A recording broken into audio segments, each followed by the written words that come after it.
La Renaissance africaine à Dakar, au Sénégal, est impossible à manquer. Dominant la ville, il est plus haut que la Statue de la Liberté.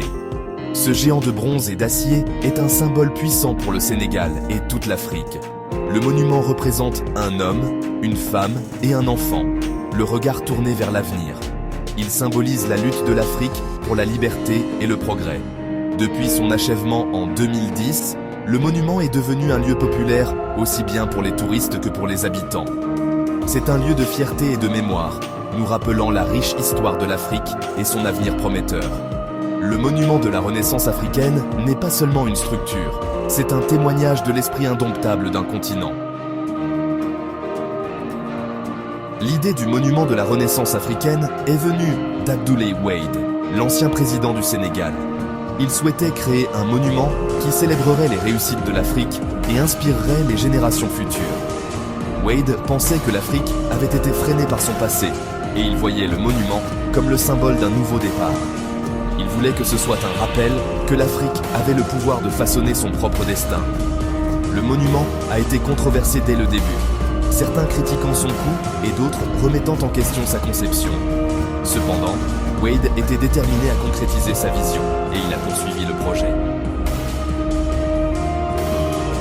Construire un monument de cette envergure n'a pas été une mince affaire. Il a fallu plus de 12 ans pour l'achever, de la phase de conception initiale jusqu'à l'inauguration finale.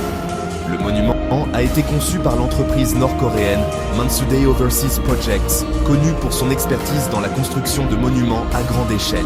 L'un des plus grands défis a été le transport des statues de bronze massives de la Corée du Nord au Sénégal.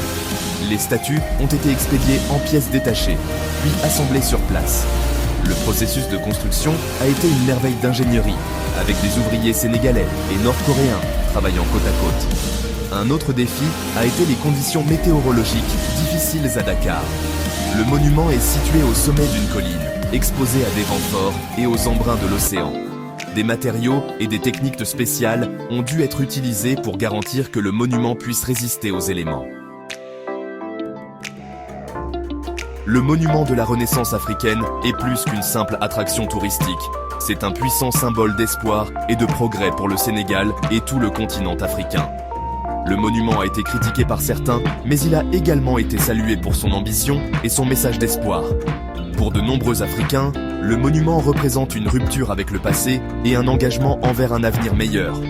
C'est un rappel que l'Afrique a le pouvoir de surmonter ses défis et d'atteindre la grandeur. Le monument a également eu un impact significatif sur l'économie du Sénégal.